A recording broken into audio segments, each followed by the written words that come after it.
ഔദ്യോഗികമായി ചർച്ച ചെയ്യപ്പെട്ടത് ലൗകികാത വിഷയമാണ്.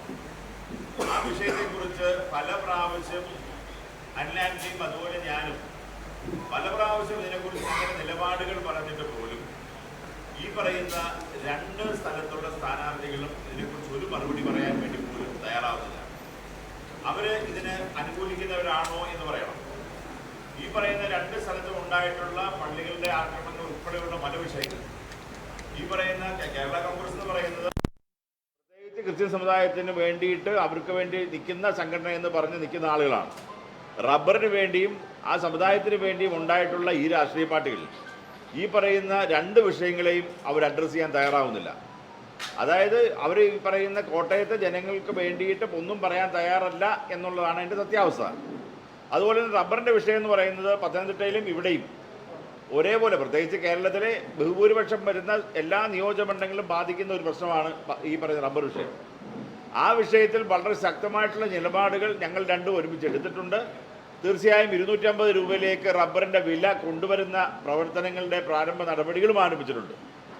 ഇതൊന്നും അഡ്രസ്സ് ചെയ്യാൻ പറ്റാതെ നിൽക്കുന്നവരാണ് ഈ രണ്ട് സ്ഥലത്തുള്ള സ്ഥാനാർത്ഥികളും എന്നുള്ള തിരിച്ചറിവ് ഇവിടുത്തെ മുഴുവൻ നമ്മുടെ വോട്ടർമാർക്കുണ്ട്.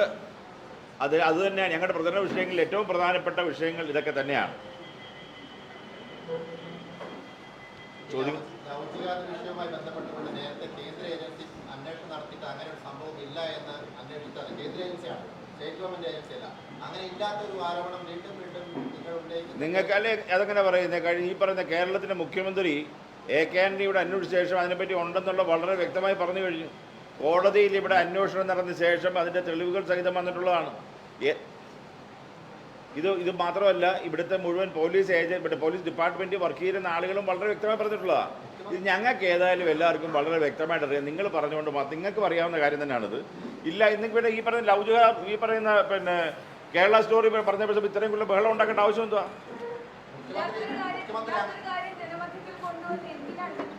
ഇല്ലാത്ത കാര്യം എങ്ങനെ? അല്ല, അത് ഞങ്ങൾ പറയുന്നുണ്ട്. ഞങ്ങളുടെ ഈ രണ്ട് വിഷയങ്ങൾക്ക് ഒരു മറുപടിയും ഇവർ പറയാൻ തരാത്തതുകൊണ്ടാണ്. എന്നാൽ പിന്നെ ഒരു കാര്യം ചെയ്യാം, പള്ളിയിൽ പോയി അച്ഛനെ അറ്റാക്ക് ചെയ്തതും ശരിയല്ലേ? അല്ലല്ല, മണിപ്പൂരിലുണ്ടായ വിഷയം ഇതല്ലല്ലോ.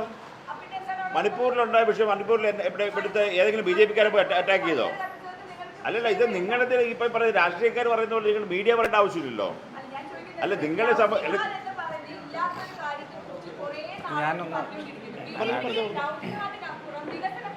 ഞങ്ങൾ വികസന പ്രവർത്തനത്തിൻ്റെ വിഷയങ്ങൾ വളരെ വിശദമായി തന്നെ കൃത്യമായി ഞങ്ങൾ പറഞ്ഞിട്ടുണ്ട്. ഞങ്ങളുടെ നിലപാടുകൾ എന്തെന്ന് പറഞ്ഞിട്ടുണ്ട്. അതിനകത്തുള്ള കാര്യം മുഴുവൻ അതിനുശേഷം ഞങ്ങൾ രണ്ട് കാര്യങ്ങൾ പറഞ്ഞതിനെക്കുറിച്ച് ഇവർക്ക് എന്താ ആൻസർ ഇല്ലാന്ന് ഞങ്ങൾ ചോദിക്കുന്നത്. ലൗകിക വിഷയം പറയുന്ന സമയത്ത് ഇവർക്ക് ആർക്കും ആൻസർ ഇല്ല. അതുപോലെ റബ്ബറിന്റെ വിഷയം പറയുന്ന സമയത്ത് ആൻസർ ഇല്ല. അതിനെക്കുറിച്ച് ഞങ്ങൾ ചോദിക്കുമ്പോൾ എന്താ ഉത്തരം പറയാത്തത്? മാനിഫെസ്റ്റോയുടെ കോപ്പികളെല്ലാം പെട്ടെന്ന് മുകളിലേക്ക് കൊണ്ടുപോകും. അവിടെ നിങ്ങൾ കേൾക്കില്ലായിരിക്കാം. പക്ഷേ ഇവിടെ രണ്ട് DGP-മാർ വളരെ വ്യക്തമായി ഇവിടെ പറഞ്ഞിട്ടുള്ളതാണ്. അതുകൂടാതെ ഇവിടുത്തെ മുൻ മുഖ്യമന്ത്രി, ഏതായാലും കേരളത്തിലെ അത്രയും കൂടുതൽ പ്രധാനപ്പെട്ട ഒരു മുഖ്യമന്ത്രി വേറെ ഇല്ല. അദ്ദേഹം വളരെ വ്യക്തമായി നേരത്തെ പറഞ്ഞിട്ടുള്ള എന്തിനാ ഈ പറയുന്ന ഇവിടെ എന്തോ കേന്ദ്ര ഏജൻസി അന്വേഷിച്ചിട്ടില്ല, ഔദ്യോഗിക സംഭവം കണ്ടെത്താൻ കഴിഞ്ഞിട്ടില്ല എന്ന് പറഞ്ഞ് അന്വേഷണം നടത്തി പോയതാണ്. അങ്ങനെ സ്റ്റേറ്റ് ഗവൺമെന്റ് ഏജൻസി അല്ല, കേന്ദ്ര ഏജൻസി അന്വേഷണം നടത്തിയാണ്. അവരില്ലെന്ന് പറഞ്ഞൊരു ആരോപണം വീണ്ടും ഉണ്ടേ. ഇല്ല, അത് രണ്ടാമത് പരാതി പോയി അന്വേഷണം നടക്കട്ടെ. ഇപ്പോൾ കാര്യങ്ങൾ പുറത്തു വരും. മുമ്പ് അന്വേഷിച്ച കേന്ദ്ര ഏജൻസിക്ക് വീണ്ടും അന്വേഷിക്കാമല്ലോ. അന്വേഷിപ്പിക്കും, തീർച്ചയായിട്ടും, സംശയമില്ല.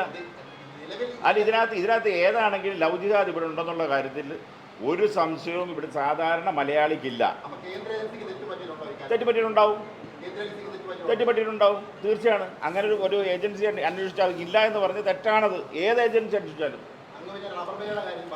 ഇന്ന് ബാംഗ്ലൂർ 188 രൂപയാണ് നമ്മളിപ്പോൾ സംസാരിക്കുമ്പോൾ 1 കിലോ റബ്ബറിന്റെ വില. ഇവിടെ ഉള്ള വില 180 രൂപയാണ്. ഇറക്കുമതി ചുങ്കവും കയറ്റിറക്കുമതിയും കൂടി കൂട്ടുമ്പോഴത്തേക്ക് ഏകദേശം 240 രൂപ 250 രൂപ വരണ്ടാണ് റബ്ബർ വില.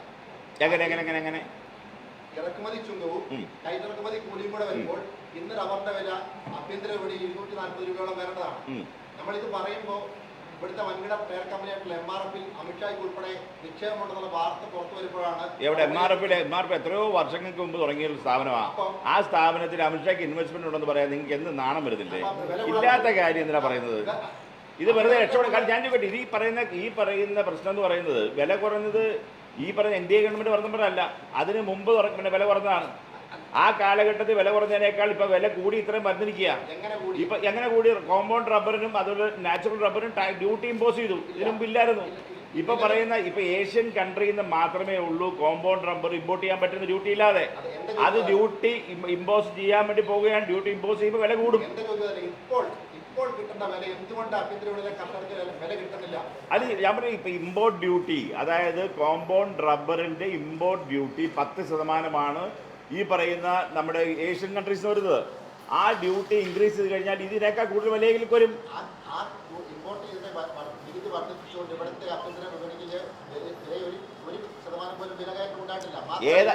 ഏതാണെങ്കിലും കഴിഞ്ഞ കാലത്തിന് ഇപ്പൊ യു പി എ സർക്കാർ ഇരുന്നതിനേക്കാൾ റബ്ബറിന് വില കൂടിയിട്ടുണ്ട്. ഞങ്ങൾ ജയിച്ചു വന്നാൽ റബ്ബറിന് വില കൂട്ടിയിരിക്കും. ഇപ്പൊ ഓൾറെഡി ഇപ്പൊ ഉണ്ടായി കഴിഞ്ഞല്ലോ, വില വ്യത്യാസം ഉണ്ടായി. ഇപ്പൊ ഞാൻ പറയും 10% കോമ്പൗണ്ട് റബ്ബർ, അതായത് കോമ്പൗണ്ട് റബ്ബർ ഇവിടെ മാനിപ്പുലേറ്റ് ചെയ്ത് കളർ ചെയ്ത് ഇവിടെ ഇമ്പോർട്ട് ചെയ്യുന്നുണ്ട്. അത് ഏഷ്യൻ കൺട്രീസിൽ നിന്നാണ്. അതിന് 10% ഡ്യൂട്ടി ഉള്ളൂ. ആ ഡ്യൂട്ടി ഉള്ളത് കൊണ്ടാണ് ഈ വില കയറി പോകാത്തത്. അതിന് ഡ്യൂട്ടി ഞാനിപ്പോൾ ഈ പറയുന്ന റബ്ബർ ബോർഡിൻ്റെ ചെയർമാനുമായിട്ടും ഇതിൻ്റെ മിനിസ്റ്ററുമായിട്ടും പ്രധാനമന്ത്രിയുമായും ഡിസ്കസ് ചെയ്ത് ഉറപ്പ് വാങ്ങിക്കുന്നതിനേക്കാൾ വലുതാണോ നിങ്ങൾ പറയുന്ന കാര്യം? ഞങ്ങൾ ജയിച്ചാൽ ഏതാണെങ്കിലും 250 രൂപ റബ്ബറിന് വില കൊണ്ടുവന്നിരിക്കും. ഇതിപ്പോൾ ഒരു വാണിജ്യ നാണ്യ വിലയായിട്ടോ അല്ലെങ്കിൽ ഒരു കാർഷിക വിലയായിട്ടോ റബ്ബറിനെ മാറ്റാൻ സാധിക്കത്തില്ല. അത് ടെക്നിക്കലി അന്വേഷിക്കണം. പക്ഷേ ഈ റബ്ബറിൻ്റെ വില കൊണ്ടുവരുന്ന കാര്യത്തെക്കുറിച്ചാണ് ഞങ്ങൾ ഡിസ്കസ് ചെയ്തിട്ടുള്ളത്. അത് റബ്ബർ ബോർഡുമായിട്ടും അതുപോലെ ഇതിൻ്റെ മിനിസ്റ്ററുമായിട്ടും എല്ലാവരും ഡിസ്കസ് ചെയ്ത് കൃത്യമായി അതിനുള്ള ധാരണ ഉണ്ടാക്കിയിട്ടുണ്ട്. അത് ഇലക്ഷൻ കഴിയുമ്പോൾ ഞങ്ങളത് ഇംപ്ലിമെൻറ്റ് ചെയ്യും.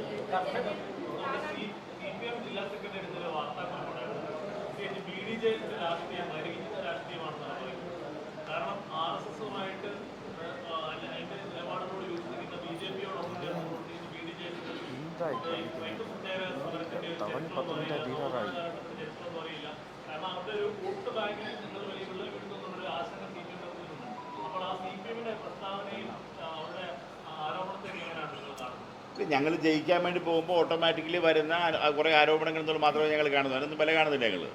ഇതിനെപ്പറ്റി പിന്നെ ഒരു തരത്തിലും ഇതിപ്പോൾ സവർണ പാർട്ടിയാണ് BJP എന്ന് പറഞ്ഞ് വെക്കാനാണല്ലോ ശ്രമിക്കുന്നത് മുഴുവനും. അങ്ങനൊരു കാര്യമില്ലല്ലോ. ഇവിടെ ഇന്ത്യയുടെ പ്രധാനമന്ത്രി ആരാ? ഇന്ത്യൻ പ്രസിഡന്റ് ആരാണ്? ഇവിടെ BJP ഇവിടുത്തെ സംസ്ഥാന പ്രസിഡന്റ് ആരാണ്? ഇവിടുത്തെ മന്ത്രിയായിട്ടുള്ള ആരാ? ഞാൻ തന്നെ ആരാണ്? ഈ പറയുന്ന അതൊന്നും പറയുന്നതിന് ഒരർത്ഥമുള്ള കാര്യമല്ല. അതൊക്കെ ഏതൊക്കെയോ കാലങ്ങളിൽ ആരൊക്കെയോ പറഞ്ഞ കഥകൾ പിന്നെയും പറയുന്നു എന്ന് മാത്രം. അതിനൊന്നും അർത്ഥം ഞങ്ങൾ കാണുന്നില്ല.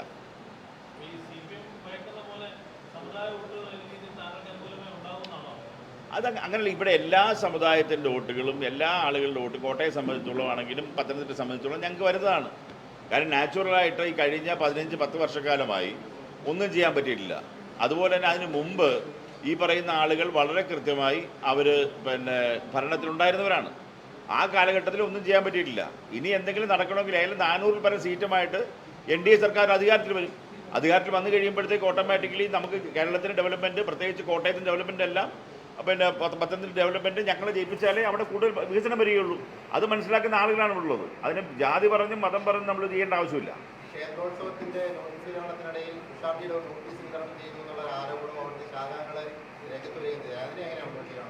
ഞാൻ അറിയാത്തൊരു കാര്യത്തെക്കുറിച്ച് എനിക്ക് മറുപടി പറയാൻ പറ്റില്ല.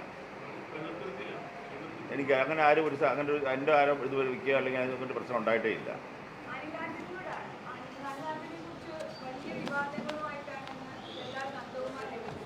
താങ്കൾ തന്നെയാണ് കുറച്ച് മുമ്പ് തുഷാർജി ഒരു ചോദ്യം ചോദിച്ചപ്പോൾ വികസനത്തിനെ കുറിച്ച് സംസാരിക്കാതെ ബാക്കി എന്താണ് സംസാരിക്കുന്നത് പറയുന്നത്. അത് കഴിഞ്ഞ് അനിൽ ആൻ്റണി ഈ മണ്ഡലത്തിൽ വികസനത്തിനെ കുറിച്ച് മാത്രമേ സംസാരിക്കുന്നുള്ളൂ. ഇന്ന് ഞാൻ ഭാരതീയ ജനതാ പാർട്ടിയുടെ ഒരു സ്ഥാനാർത്ഥിയാണ്. കഴിഞ്ഞ 10 വർഷം നമ്മുടെ സർക്കാർ ചെയ്തിട്ടുള്ള കാര്യങ്ങൾ, പത്തനംതിട്ട ജില്ലയിൽ അടുത്ത 5 വർഷം ചെയ്യാൻ പോകുന്ന കാര്യങ്ങളെക്കുറിച്ചും, ഈ കേരളത്തിലെ 20 സ്ഥാനാർത്ഥികളിൽ ആകപ്പാടെ ഈ 20 മണ്ഡലങ്ങളിൽ ചുരുക്കം ചില സ്ഥാനാർത്ഥികളാണ്. അതായത് ആ മണ്ഡലത്തിലെ സമഗ്ര വികസനത്തിനെക്കുറിച്ചും അടുത്ത 5 വർഷം വളരെ വ്യക്തമായൊരു ബ്ലൂ പ്രിൻറ്റുമെല്ലാം ഞാൻ ഇറക്കി വികസനത്തിനെക്കുറിച്ച് മാത്രം ചർച്ച ചെയ്ത് കഴിഞ്ഞ 1 മാസം നല്ല മൊമെൻറ്റം ഉണ്ടാക്കി ഞാൻ ഇന്ന് വിജയത്തിൻ്റെ പാതയിലാണ്. അത് കണ്ട് കോൺഗ്രസ് പാർട്ടിയും മാർക്സിസ്റ്റ് പാർട്ടിയും ഒരുപാട് കാര്യങ്ങൾ ചെയ്യുന്നുണ്ട്. ഇന്ന് 2 ദിവസം മുമ്പ് ആൻ്റോ ആൻ്റണി വിളറി പൂണ്ട് ഇപ്പോൾ EVM-നെയൊക്കെ കുറ്റം പറയുന്നുണ്ട്, കള്ള വോട്ടർമാരെക്കുറിച്ചൊക്കെ പറയുന്നുണ്ട്. അതുപോലെ കോൺഗ്രസ് പാർട്ടി, ഇപ്പം മാർക്സിസ്റ്റ് പാർട്ടിയും കോൺഗ്രസ് പാർട്ടിയും ആയാലും കോൺഗ്രസ് പാർട്ടി ഒരുപാട് നെറുകെട്ട രാഷ്ട്രീയം കളിക്കുന്നുണ്ട്. അതിൻ്റെ ഒരു ഭാഗമായിട്ട് അത് ഞാൻ കാണുന്നുണ്ട്. 15 വർഷം മുമ്പ് നടന്നു എന്നുള്ളൊരു സംഭവം, 15 വർഷം മുമ്പ് നടന്നു എന്നുള്ള സംഭവം ഇലക്ഷന് 15 ദിവസം മുമ്പ് പറയുന്നു. അത് കഴിഞ്ഞ് പിന്നെ നിങ്ങളെപ്പോലെ കുറേ പേരുണ്ട് ഇവിടെ ഇരിക്കുന്ന, എല്ലാവരെയും നോക്കി തന്നെയാണ് പറയുന്നത്. വിഷുവിൻ്റെ അന്ന് വലിയ എന്തൊക്കെയോ പ്രൂഫൊക്കെ തരുമെന്നൊക്കെ പറഞ്ഞ് അവിടെ എല്ലാം ബ്രേക്കിംഗ് ന്യൂസായിരുന്നു. വിഷു കഴിഞ്ഞ് 10 ദിവസം കഴിഞ്ഞു, ഇപ്പോൾ ഇലക്ഷന് 2 ദിവസം മുമ്പായി, എന്നിട്ടും തെളിവൊന്നുമില്ല. ഇന്നും ആണ്ടൊക്കെ പറഞ്ഞു തെളിവ് എൻ്റെ ഇൻസ്റ്റാഗ്രാമിൽ കിടക്കുന്ന ഒരു ഫോട്ടോയാണ് തെളിവായിട്ട് കാണിക്കുന്നത്. അതുപോലെ ഈ വിവാദ വ്യക്തിക്കെതിരെ, അതായത് എന്നെ മറ്റൊരു കേസിൽ കൊടുക്കാൻ ഇദ്ദേഹം ശ്രമിച്ചു എന്നൊക്കെ പറഞ്ഞ് വളരെ വ്യക്തമായൊരു വിറ്റ്നസ് 1-2 ഈ ചാനലുകളിൽ റെക്കോർഡിംഗ് വരെ കഴിഞ്ഞിട്ടുണ്ട്. പക്ഷെ അതൊന്നും റിലീസ് ചെയ്യുന്നില്ല. അതായത് ഇന്ന് കേരളത്തിൽ നടന്നുകൊണ്ടിരിക്കുന്നത്, ഭാരതീയ ജനതാ പാർട്ടിയും NDA സ്ഥാനാർത്ഥികൾ നല്ല രീതിയിൽ മുന്നോട്ട് പോകുന്നുണ്ട്. ഇന്ന് നമ്മൾ ഓരോരുത്തരും നിൽക്കുന്നത് പ്രധാനമന്ത്രി നരേന്ദ്രമോദിജിയുടെ പ്രതിനിധികളായിട്ടാണ്. ഇന്ന് കേരളത്തിലെ ഓരോ മണ്ഡലത്തിലും LDF സർക്കാരിനെതിരെ വലിയൊരു ജനവികാരമുണ്ട്. ഞാൻ നിൽക്കുന്ന പത്തനംതിട്ടയിൽ UDFൻ്റെ കഴിഞ്ഞ 15 വർഷത്തെ MP, അദ്ദേഹം 15 വർഷമായിട്ട് ഒരു വികസനവും നടത്തത്തില്ലെന്നുള്ളത് തന്നെയാണ് അവിടുത്തെ നാട്ടുകാരുടെ അഭിപ്രായം. ആദ്യത്തെ 5 വർഷം UDF സർക്കാർ കേരളത്തിലുണ്ടായിരുന്നു. ഈ ആൻ്റോ ആൻ്റണി MP ആയപ്പോൾ കേന്ദ്രത്തിൽ ഡോക്ടർ മൻമോഹൻ സിംഗിൻ്റെ സർക്കാരും ഉണ്ടായിരുന്നു. അല്ല, ഡബിൾ ബൂസ്റ്റ് കിട്ടിയ ഒരു സമയമായിരുന്നു. എന്നിട്ട് പോലും ആ മണ്ഡലത്തിൽ അധികം വികസനമൊന്നും നടന്നില്ല. കഴിഞ്ഞ 10 വർഷം നാട്ടുകാർ എന്നോട് പറയുന്നത് അവിടെ വെയിറ്റിംഗ് ഷെഡും ഹൈമാസ് ലൈറ്റും അല്ലാതെ അധികം ഒന്നും നടന്നിട്ടില്ല. അപ്പോൾ ഇന്ന് ഞാനവിടെ വന്നതിന് ശേഷം കഴിഞ്ഞ 7 ആഴ്ച അവിടെ ആ മണ്ഡലം മുഴുവൻ യാത്ര ചെയ്തു. എല്ലാത്തരം ജനങ്ങളുമായിട്ടും ഞാനവിടെ ഇൻ്ററാക്ട് ചെയ്തു. എല്ലാവരും ഇന്ന് വളരെ വ്യക്തമായി പറയുന്നു, നമുക്കവിടെ വികസനം വേണം, അവസരങ്ങൾ വേണം. മാറി മാറി LDFും UDFും വരുന്നു, പക്ഷേ അവിടെ അധികമൊന്നും നടക്കുന്നില്ല. അവർക്ക് വികസനം, അവസരങ്ങളൊക്കെ വേണം. അങ്ങനെ നാട്ടുകാരിന്ന് തന്നെ വളരെ നല്ല രീതിയിൽ അവർ എന്നെ അവിടെ അക്സെപ്റ്റ് ചെയ്ത് ഞാൻ മുന്നോട്ട് പോകുന്നു. ആ മൊമെൻറ്റം ഡീറെയിൽ ചെയ്യാൻ കോൺഗ്രസ് പാർട്ടിയും, കോൺഗ്രസ് പാർട്ടിയോട് ചേർന്ന് നിൽക്കുന്ന ചില മാധ്യമങ്ങൾ, ഇവരെല്ലാം എൻ്റെ മൊമെൻറ്റം ബ്രേക്ക് ചെയ്യാൻ പല കാര്യങ്ങളും ചെയ്യുന്നു. അത് മാത്രമായിട്ട് ഞാൻ കാണുന്നുള്ളൂ. ഇലക്ഷൻ കമ്മീഷൻ അതിൻ്റെ കംപ്ലയിൻറ്റ് കൊടുത്തു കഴിഞ്ഞു. മറ്റു കാര്യങ്ങൾ ഇലക്ഷൻ കഴിയുമ്പോൾ വളരെ വ്യക്തമായി ഞാൻ പറയും. കാര്യം നിങ്ങൾ പലരും ഇതുപോലെ പ്രൂഫുണ്ടെന്ന് പണ്ട് പല കേസിലും ചെയ്തതുപോലെ ഇങ്ങനെ എല്ലാ ദിവസവും പറയുന്നുണ്ട്. പക്ഷേ ഒരു പ്രൂഫും ഇല്ല. ഇതുവരെ ഇന്നും പ്രൂഫ് വരുമെന്നും പറഞ്ഞ് വന്ന് ഒരു പ്രസ് കോൺഫറൻസ് നടത്തി, ഒന്നുമില്ല. എൻ്റെ ഇൻസ്റ്റാഗ്രാമിൽ കിടക്കുന്ന ഒരു ഫോട്ടോ ആണ് എടുത്ത് കാണിക്കുന്നത്. പിന്നെ നിങ്ങളെപ്പോലത്തെ ചില മാധ്യമപ്രവർത്തകർ അതിനെ ഒരു വിഷയമാക്കി എൻ്റെ വികസനത്തിൻ്റെ അജണ്ട നിങ്ങൾ ഡീറെയിൽ ചെയ്യാൻ ശ്രമിക്കുന്നു. അപ്പോൾ ഇന്ന് ഞാൻ ചർച്ച ചെയ്യാൻ വന്നത് തുഷാർജിയുടെ കൂടെ 2 പ്രധാനപ്പെട്ട വിഷയങ്ങളാണ്. അതിനെക്കുറിച്ച് ഞാൻ ചർച്ച ചെയ്യും. അല്ലാതെ ഈ ഇത് ഞാൻ പറഞ്ഞു കഴിഞ്ഞു. ഇതിനെക്കുറിച്ച് ഇനി ഞാൻ ഇതിനെക്കുറിച്ച് ചർച്ച ചെയ്യാൻ ഞാൻ ആഗ്രഹിക്കുന്നില്ല. ഇത് ഇലക്ഷൻ കഴിയുമ്പോൾ തീർച്ചയായിട്ടും ഇതിനെക്കുറിച്ചുള്ള കാര്യങ്ങൾ നമ്മൾ സംസാരിക്കും. പിന്നെ ഇന്ന് തുഷാർജി പറഞ്ഞ 2 കാര്യങ്ങൾ, അതിൽ ഇന്ന് കേരളത്തിൽ നടന്നുകൊണ്ടിരിക്കുന്ന ചില സാമൂഹിക പ്രശ്നങ്ങളെക്കുറിച്ച് തന്നെയാണ് അദ്ദേഹം വളരെ വ്യക്തമായി പറഞ്ഞത്. ഇന്ന് നരേന്ദ്രമോദിജി, ഞാൻ പ്രതിനിധീകരിക്കുന്ന പാർട്ടി, ആ പാർട്ടിയിലെ ഏറ്റവും പരമോന്നതനായ നേതാവ്, അദ്ദേഹത്തിൻ്റെ കാഴ്ചപ്പാട് ഇന്ന് സബ്കാ സാത്ത്, സബ്കാ വികാസ്, സബ്കാ വിശ്വാസ്, സബ്കാ പ്രയാസ് എന്നാണ്. ഇന്ത്യയിലെ 140 കോടി ജനങ്ങളെയും ഒരുമിച്ച് കൊണ്ടുവന്ന് അടുത്ത 25 വർഷത്തിൽ ഇന്ത്യ ഒരു വികസിത രാജ്യമാക്കി മാറ്റും. അതുപോലെ അടുത്ത 5 വർഷത്തിൽ നമ്മുടെ ഗ്യാരണ്ടീഡായിട്ടുള്ള 3ാമത്തെ ടേമിൽ നമ്മൾ ലോകത്തിലെ 3ാമത്തെ ഏറ്റവും വലിയ സാമ്പത്തിക ശക്തിയായി മാറും. ഇതാണ് നമ്മുടെ ഇന്നത്തെ ഒബ്ജക്റ്റീവ്. അതിൻ്റെ ഭാഗമായി എല്ലാവരെയും ഒരുമിച്ച് കൊണ്ടുപോകാൻ ശ്രമിക്കുന്നു. കേരളത്തിൽ ഒരുപാട് നാളായിട്ട് പലരും UDFും LDFും ഇന്ന് മറ്റെല്ലായിടത്തും അവർ ഇറലവൻ്റാണ്. ഇപ്പോൾ മാർക്സിസ്റ്റ് പാർട്ടി പണ്ട് വെസ്റ്റ് ബംഗാളിലും ത്രിപുരയിലും അതുപോലെ പല സംസ്ഥാനങ്ങളിലും ഒരു ഫാക്ടറായിരുന്നു. പക്ഷേ ഇന്ന് ഇന്ത്യയിൽ കേരളം ഒഴിച്ച് ബാക്കി എല്ലായിടത്തും വട്ടപൂജ്യമാണ്. അതുപോലെ കോൺഗ്രസ് പാർട്ടി പണ്ട് 60 വർഷം കേന്ദ്രം ഭരിച്ചൊരു പാർട്ടിയാണ്. പക്ഷേ ഇന്ന് ഇന്ത്യൻ പാർലമെൻറ്റിൽ പ്രതിപക്ഷ നേതാവിൻ്റെ സ്ഥാനത്തിന് പോലും അർഹമല്ലാത്ത രീതിയിൽ ജനങ്ങൾ കഴിഞ്ഞ 2 തെരഞ്ഞെടുപ്പിലും തോൽപ്പിച്ചൊരു പാർട്ടിയാണ്. ഈ 2 പാർട്ടികൾക്കും ഇന്ന് കേരളത്തിൽ മാത്രമേ ഒരു ബേസുള്ളൂ. ഇപ്പോൾ 2 പേരും BJPനെ കുറിച്ചൊരു നറേഷൻ സെറ്റ് ചെയ്യാൻ കേരളത്തിൽ വളരെ വളരെ കഷ്ടപ്പെട്ട് ശ്രമിക്കുന്നുണ്ട്. അതിലൊന്ന്, ഭാരതീയ ജനതാ പാർട്ടി ഒരു ആൻറ്റി മൈനോറിറ്റി പാർട്ടിയാണെന്നാണ്. 2, ഇവിടെ നടക്കുന്ന പല പ്രധാനപ്പെട്ട വിഷയങ്ങളും ചില പ്രീണന രാഷ്ട്രീയത്തിൻ്റെ ഭാഗമായി മാത്രം അത് ജനങ്ങളിലേക്ക് എത്തിക്കാതിരിക്കാൻ ഒരുപാട് ശ്രമിക്കുന്നുമുണ്ട്. ഉദാഹരണത്തിന് ഇപ്പം ആൻറ്റി മൈനോറിറ്റി എന്നൊക്കെ ഒരുപാട് പറയുന്നുണ്ട്. ഞാൻ ക്രിസ്ത്യൻ സമുദായത്തിലുള്ള ഒരാളാണ്, പക്ഷേ അത് വിട്ടുകളാം. ഇപ്പം ഇന്ത്യയിൽ ക്രിസ്ത്യൻ സമുദായം കേരളത്തിന് പുറത്ത് വളരെ വലിയൊരു ഫാക്ടറായ 9 സംസ്ഥാനങ്ങളുണ്ട്. ഗോവയും 8 നോർത്ത് ഈസ്റ്റേൺ സംസ്ഥാനങ്ങൾ. ഇവിടെ ക്രിസ്ത്യൻ സമുദായത്തിൻ്റെ വോട്ടില്ലാതെ ഒരു പാർട്ടിക്കും ഒരു സർക്കാരും ഉണ്ടാക്കാൻ സാധിക്കില്ല. 9 ഇതുപോലത്തെ സ്റ്റേറ്റുകളുണ്ട്. ഇന്ന് പണ്ടും ഗോവ നമ്മൾ ഭരിച്ചിട്ടുണ്ട്. 6-7 വർഷം മുമ്പ് നോർത്ത് ഈസ്റ്റിൽ ഒറ്റ സംസ്ഥാനങ്ങൾ നമുക്കില്ലായിരുന്നു. പക്ഷേ ഇന്ന് കഴിഞ്ഞ 10 വർഷം നോർത്ത് ഈസ്റ്റേൺ സംസ്ഥാനങ്ങളിൽ നമ്മൾ ചെയ്തിട്ടുള്ള വികസന പ്രവർത്തനങ്ങൾ കാരണം മാത്രം കഴിഞ്ഞ 10 വർഷം ഈ നോർത്ത് ഈസ്റ്റേൺ സംസ്ഥാനങ്ങളിൽ 6 ലക്ഷത്തോളം കോടിയാണ് അവിടുത്തെ ഇൻഫ്രാസ്ട്രക്ചർ ഡെവലപ്മെൻറ്റിനും കണക്ടിവിറ്റിക്കും എല്ലാം നമ്മൾ അവിടെ ചിലവാക്കിയത്. ഇന്ന് ആക്ട് ഈസ്റ്റ് പോളിസി എല്ലാം കഴിഞ്ഞ് ഇന്ന് നോർത്ത് ഈസ്റ്റിൽ 8 സംസ്ഥാനങ്ങളിൽ 7 NDA ഭരിക്കുന്നു. ഗോവ NDA ഭരിക്കുന്നു. 8 സംസ്ഥാനങ്ങൾ 9 സംസ്ഥാനങ്ങളിൽ 5 BJP ഒറ്റയ്ക്ക് ഭരിക്കുന്നു. മറ്റ് 3 NDA ഭരിക്കുന്നു. അതായത് അവിടെ എല്ലാം ക്രിസ്ത്യൻ സമുദായത്തിലുള്ള എല്ലാവരും BJPക്ക് തന്നെയാണ് വോട്ട് ചെയ്യുന്നത്. പക്ഷേ ഇവിടെ ഇരുന്ന് ഇപ്പം പലരും സൂചിപ്പിച്ച പോലെ മണിപ്പൂരിൽ എന്ത് സംഭവിച്ചു? മണിപ്പൂരിൽ സംഭവിക്കുന്ന ഒരു ട്രൈബൽ ഇഷ്യൂ ആണ്. അവിടെ ഡ്രഗ് റിലേറ്റഡ് ആയ ഇഷ്യൂ ഉണ്ട്. അത് റിലീജിയസ് കോൺഫ്ലിക്റ്റ് അല്ല. അത് അവിടുത്തെ ക്രിസ്ത്യൻ സമുദായത്തിലുള്ളവർ തന്നെ വളരെ വ്യക്തമായി പറയുന്നുണ്ട്. ഞാൻ പത്തനംതിട്ടയിൽ ഒരു സ്ഥാനാർത്ഥിയായിട്ട് നിൽക്കുന്ന ഒരു വ്യക്തിയാണ്. എനിക്ക് വേണ്ടി 4 നോർത്ത് ഈസ്റ്റേൺ MLAമാർ കഴിഞ്ഞ 5 ആഴ്ച എനിക്ക് വേണ്ടി ക്യാമ്പയിനിങ്ങിന് വന്നിരുന്നു. ഒരാൾ മണിപ്പൂരിൽ നിന്നുള്ള ഒരു ക്രിസ്ത്യൻ സമുദായത്തിൽ നിന്നുള്ള ഒരു MP ആയിരുന്നു. പലരുമായിട്ടും ഇൻ്ററാക്ട് ചെയ്തു.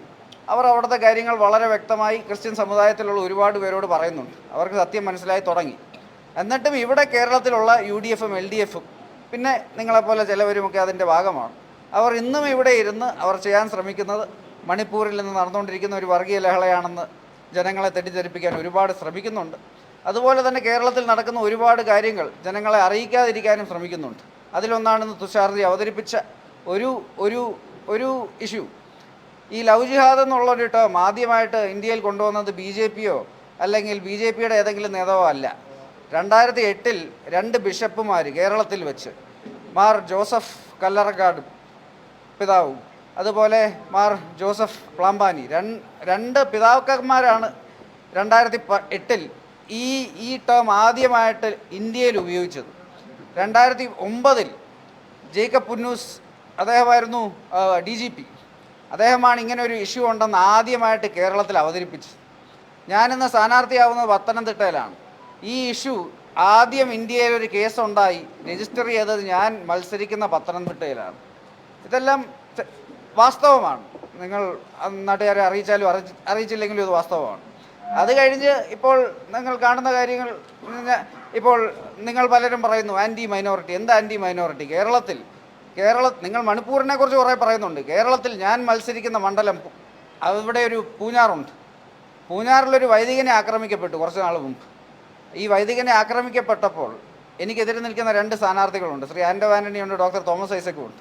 ഇതിൽ ഡോക്ടർ തോമസ് ഐസക്ക് പറയാൻ ശ്രമിച്ചത് വൈദികനെ അവിടെ മണിയടിച്ചത് കലാപം ഉണ്ടാക്കാനാണെന്നാണ്. അതായത് അവിടെ ആക്രമിക്കപ്പെട്ടവർക്കെതിരെയുള്ളൊരു സ്റ്റാൻഡാണ് എടുത്തത്. അതുപോലെ തന്നെ ഇന്ന് മറ്റേ സ്ഥാനാർത്ഥി ഇതിനെക്കുറിച്ച് ഒന്നും സംസാരിച്ചിട്ടേ ഇല്ല. ഇങ്ങനെ ഒരു വിഷയത്തിൽ ക്രിസ്ത്യൻ സമുദായത്തിനെ വേണ്ടി സംസാരിക്കാൻ കേരളത്തിൽ BJP മാത്രമേ ഉണ്ടായിരുന്നുള്ളൂ. അതുപോലെ തന്നെ ഏതാനും മാസങ്ങൾക്ക് മുമ്പ് പാലാ ബിഷപ്പിനെ ഒരു ഇൻസിഡൻറ്റ് കഴിഞ്ഞ് വളഞ്ഞിട്ട് ആക്രമിക്കുന്ന ഒരു സിറ്റുവേഷൻ ഉണ്ടായി. അന്നും അദ്ദേഹത്തിന് വേണ്ടി സംസാരിക്കാനും അദ്ദേഹത്തിന് സംരക്ഷിക്കാനും കേരളത്തിൽ BJP മാത്രമേ ഉണ്ടായിരുന്നുള്ളൂ. മറ്റൊരു പാർട്ടിയും ഇല്ലായിരുന്നു. ഈ പൂഞ്ഞാറിലെ സംഭവം ആദ്യമായിട്ട് ഒരു UDFിലെയോ LDFിലെയോ ഒരു നേതാവ് പറഞ്ഞില്ല. ഇന്ത്യൻ പ്രധാനമന്ത്രി പത്തനംതിട്ടയിൽ ഞാൻ മത്സരിക്കുന്ന മണ്ഡലത്തിൽ വന്നപ്പോൾ അദ്ദേഹമാണ് ആദ്യമായിട്ട് വളരെ വ്യക്തമായി ഈ ഇഷ്യൂ നാട്ടുകാരുടെ മുന്നിൽ അവതരിപ്പിക്കുകയും നിയമം ആരെയും കയ്യിലെടുക്കാൻ സമ്മതിക്കില്ല എന്ന് വളരെ വ്യക്തമായി പറഞ്ഞു.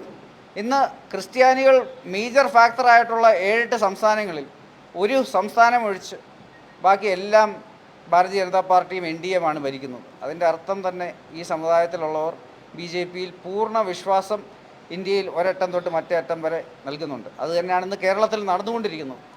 അതിൻ്റെ വലിയൊരു സ്റ്റെപ്പായിരുന്നു ഇന്നലെ കേരളത്തിൽ ആദ്യമായിട്ട് ഒരു ഓർഗനൈസ്ഡ് ചർച്ച്, ബിലീവേഴ്സ് ചർച്ചാണ്. പത്തനംതിട്ടയിൽ നല്ല സ്വാധീനമുള്ളൊരു ചർച്ചാണ്.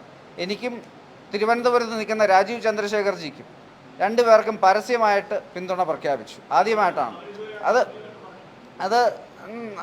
പറഞ്ഞിട്ടുണ്ട്. ഞാൻ എൻ്റെ നമ്മൾ അയച്ചു തന്നേക്കാം. അത് വെറുതെ ഇല്ലാത്ത കാര്യം പറയണ്ട. ആദ്യമായിട്ട് പിന്തുണ പ്രഖ്യാപിച്ചു. ഇൻ്റർനാഷണൽ ന്യൂസും ദേശീയ മാധ്യമങ്ങളും എല്ലാം കവർ ചെയ്തിട്ട് നിങ്ങളൊരു നല്ല വിഭാഗം അത് നന്നായിട്ട് മറച്ചു വെച്ചു. അത് മറച്ചു വെക്കാനുള്ള സാഹചര്യവും എനിക്കറിയാം. പല നേതാക്കളും അതെ ഞാൻ വളരെ വ്യക്തമായി പറയുന്നു കാര്യം. ഇല്ല ഞാൻ മാധ്യമ ഇപ്പം ഏതാനും ആഴ്ചകൾക്ക് മുമ്പ് ഞാൻ കഴിഞ്ഞ അഞ്ച് മാസങ്ങൾക്ക് മുമ്പ് ഈ 5 സ്റ്റേറ്റ് ഇലക്ഷൻ്റെ എനിക്ക് ദേശീയ ചുമതലയുള്ള ഒരു വ്യക്തിയായിരുന്നു. അന്ന് താങ്കൾ ഏത് മാധ്യമത്തിലാണ് പ്രവർത്തിക്കുന്നത്? നന്നായി. അപ്പം നിങ്ങളുടെ എക്സിറ്റ് പോൾ റിപ്പോർട്ട് എന്തായിരുന്നു?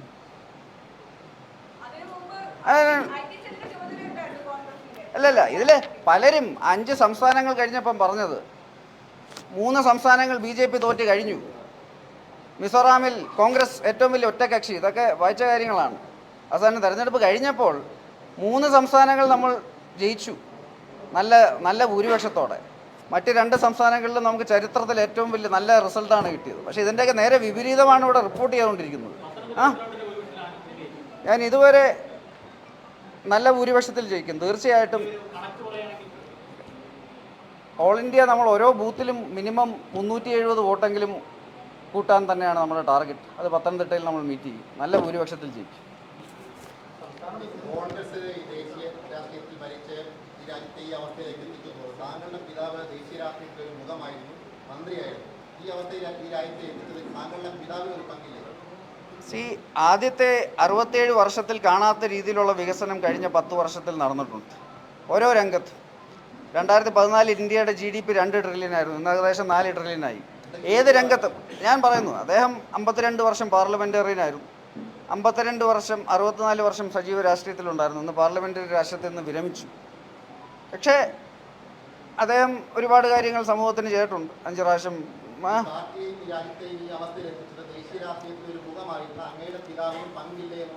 കോൺഗ്രസിൻ്റെ ഏറ്റവും വലിയ വിഷയങ്ങളിലൊന്ന് അവരുടെ അഴിമതിയായിരുന്നു.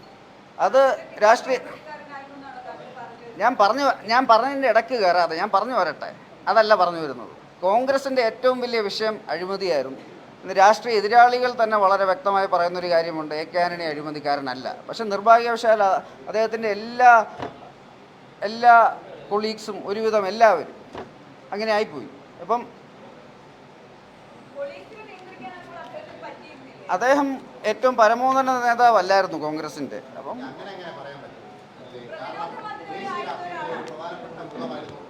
ദേശീയ രാഷ്ട്രീയത്തിൽ ഗാന്ധി കുടുംബവുമായി ഏറ്റവും അടുപ്പമുണ്ടായിരുന്ന ഒരാളായിരുന്നു AK ആന്റണി.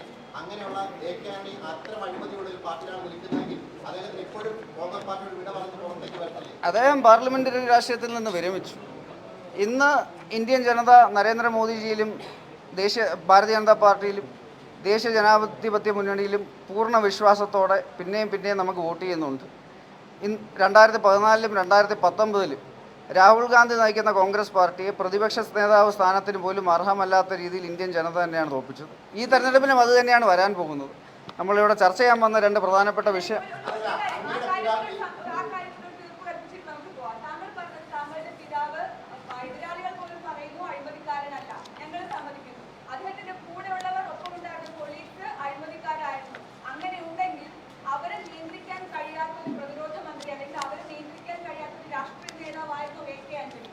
അത് അദ്ദേഹത്തിനോട് പോയി ചോദിക്കും.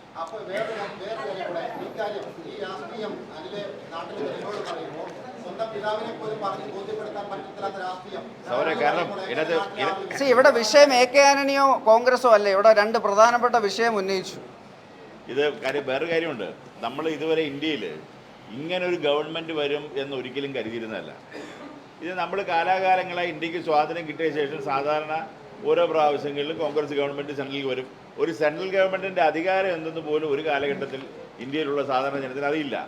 എന്തിന് ശേഷൻ എന്ന് പറയുന്ന ഒരു ഇലക്ഷൻ കമ്മീഷൻ ഉണ്ടായപ്പോഴാണല്ലോ എന്താണ് ഇതിൻ്റെ വില എന്നുള്ളത് നമ്മൾ മനസ്സിലാക്കുന്നത്. ഇപ്പം ഗവർണറുടെ എന്തൊക്കെ അധികാരമുണ്ടെന്ന് മനസ്സിലാകുന്നത് ഇപ്പം ഈ ഗവർണർ വന്നപ്പോൾ ആണ്.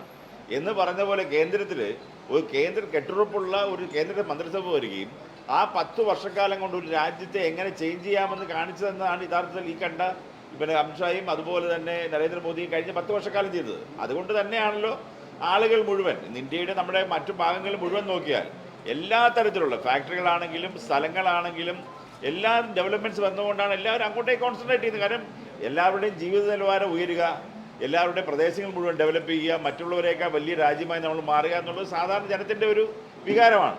അത് കഴിഞ്ഞ 10 വർഷക്കാലം കൊണ്ട് 10-65 വർഷക്കാലം കൊണ്ട് ചെയ്യാൻ പറ്റാത്ത കാര്യങ്ങൾ ഈ ഗവൺമെൻറ് ചെയ്തു എന്നുള്ള വലിയൊരു ഫാക്ടറുണ്ട്. നമ്മൾ ഇന്നുവരെ കാണാത്ത ഒരു വ്യത്യാസമാണ് കഴിഞ്ഞ 10 വർഷം കണ്ടത്.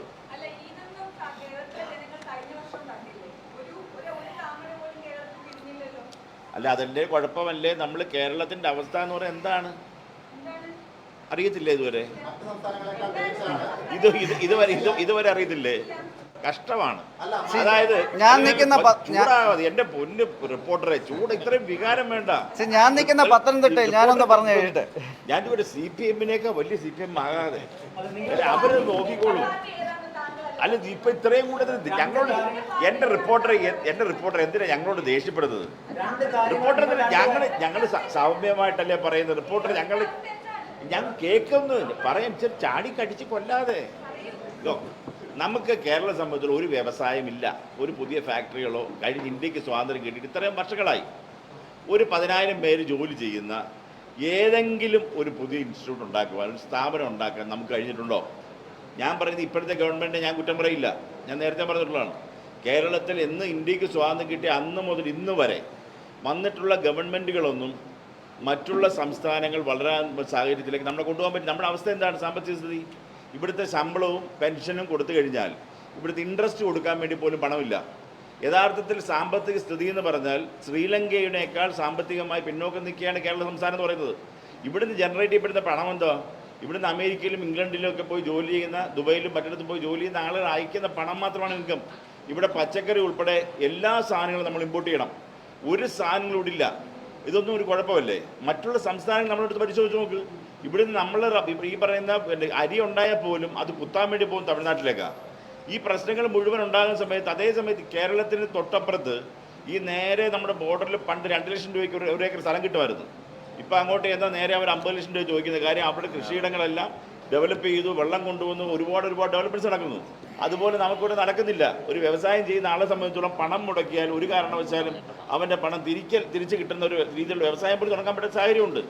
അതൊക്കെ മാറണമെങ്കിൽ സമഗ്രമായ ഡെവലപ്മെൻറ്റ്സ് ഇല്ലാതെ നടക്കില്ല. അതേ പറഞ്ഞുള്ളൂ.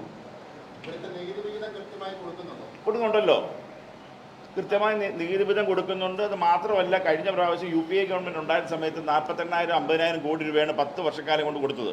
കഴിഞ്ഞ 10 വർഷക്കാലം കൊണ്ട് കൊടുത്തിട്ടുള്ളത് 1,48,000 1,50,000 കോടി രൂപയാണ്. അത് നമ്മുടെ ഇൻഫ്രാസ്ട്രക്ചർ ഡെവലപ്മെൻറ്റുകൾ മുഴുവൻ ഗവൺമെൻറ് ഓഫ് ഇന്ത്യ നേരിട്ട് ചെയ്യുന്ന ഡെവലപ്മെൻറ്റുകൾ മുഴുവൻ നടക്കുന്നുണ്ടല്ലോ.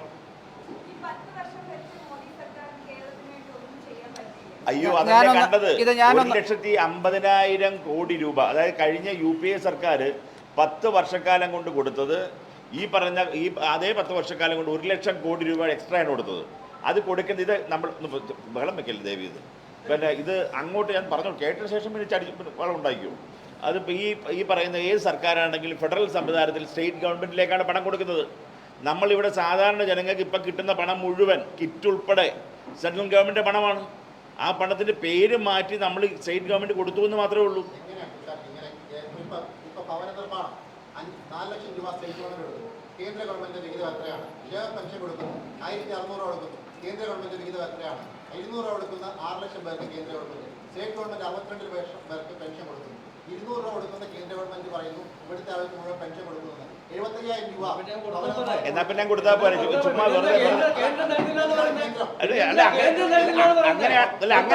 അങ്ങനെയാണെങ്കിൽ കൊടുത്താൽ പോരെ?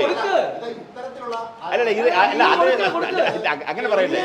അല്ല ഞാൻ ഹൈക്കോടതി പോയി, കോടതി മുഴുവൻ പോയി, ഇവിടുന്ന് കൊടുക്ക്. നിങ്ങൾ തിരുവനന്തപുരത്ത് പോയി കൊടുക്കാൻ അല്ലത് ഇല്ലാത്ത കാര്യം പറയാതെ. ആലപ്പുഴ ബൈപ്പാസ് ആരാ പണിത്? ആരാ റിയാസാ? ഇക്കാണോ പണിത്? അല്ലല്ലോ, കേന്ദ്ര ഗവൺമെന്റാ പണിത്.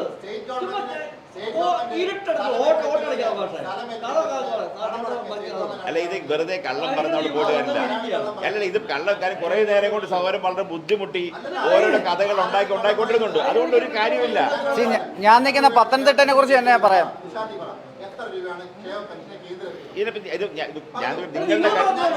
നിങ്ങൾ പറഞ്ഞോ 5,000 കോടിയാണോ 50,000 കോടിയാണോ? 5,000 ആണോ 50,000 ആണോ? ഒരു കണക്ക് പറയണം. മന്ത്രി ഒന്നാ, മുഖ്യമന്ത്രി ഒന്നാ, മരുമോൻ വേറെ, കൈരളി വേറെന്ന് പറയില്ല. ഒരു കണക്ക് പറ. സൗര കൈരളി ചാനലിന്റെ താല്പര്യത്തിനനുസരിച്ച് ഞാൻ തരാമോ? നിങ്ങൾ പറ, എത്ര അല്ല എത്ര രൂപ പറ. ഞാൻ തരാം. അല്ല ഞങ്ങളിപ്പോ ഇത് പറഞ്ഞ് തർക്കിച്ച് ഞങ്ങളെ വഴി മാറ്റി വിടാൻ നോക്കണ്ട കാര്യം.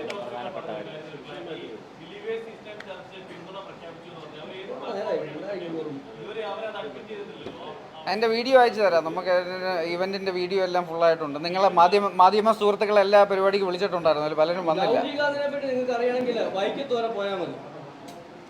വീടിന്റെ അഡ്രസ്സ് ഞാൻ തരാം. ഉണ്ടോ ഇല്ലോ എന്ന് പോയി ചോദിച്ചിട്ട് വൈകിട്ടോ ഞങ്ങൾ ഓഫീസിൽ കാണും. അതാണ് നമ്മുടെ കണക്കുണ്ട്, നിങ്ങളുടെ കയ്യിലോ ഇല്ലാത്തത്. എന്താ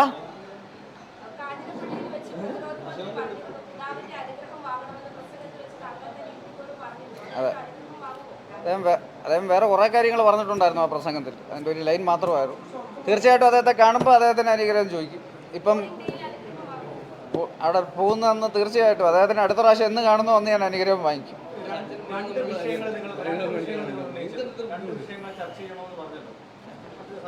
എനിക്ക് സമയത്തിൻ്റെ പരിധിയുണ്ട്. അൺഫോർച്ചുനേറ്റ്ലി 3 മണിക്ക് എനിക്ക് മറ്റൊരിടത്ത് എത്താനുണ്ട്. രണ്ട് വിഷയം എന്നുള്ളതല്ല, ഞങ്ങൾ ഈ പറയുന്ന മറ്റുള്ള വിഷയങ്ങൾ ഞങ്ങൾ ഓൾറെഡി എക്സ്പോസ് ചെയ്ത് കഴിഞ്ഞു. ഈ വിഷയങ്ങളുടെ പറഞ്ഞു എന്നുള്ളതേ ഉള്ളൂ.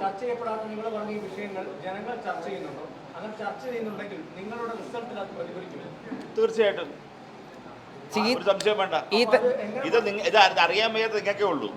അത് നിങ്ങൾ ഇത് ടി വി ഇത് മാറ്റി വെച്ച് കഴിയുമ്പോൾ നമ്മൾ സംസാരിക്കുമ്പോൾ നിങ്ങളൊക്കെ സമ്മതിക്കുന്ന കാര്യമാണിത്. ഞാൻ പറഞ്ഞ കാര്യം കള്ളമല്ലാന്നുള്ളത് ഇവിടെ ഇരിക്കുന്ന എല്ലാവർക്കും അറിയാം. ഇവിടെ ഇരിക്കുന്ന എല്ലാവരും നമ്മൾ ഈ ക്യാമറ മാറ്റി വെച്ച് കഴിയുമ്പോൾ നമ്മൾ സാധാരണ നമ്മളെല്ലാം ഇരിക്കുന്ന സമയത്ത് ഇങ്ങനെയുള്ള കാര്യം പറയുന്നതാ. അതും ഉണ്ടാകും. ശരി, അതാ ഞാനിവിടെ കാഞ്ഞിരപ്പള്ളിയിൽ ക്യാമ്പയിൻ ചെയ്തുകൊണ്ടിരിക്കുവായിരുന്നു, അത് കാരണം വന്നതാണ്. എൻ്റെ വലിയൊരു മണ്ഡലമാണ്, 150 കിലോമീറ്റർ ഉണ്ട്. ഇതിൻ്റെ ഒരു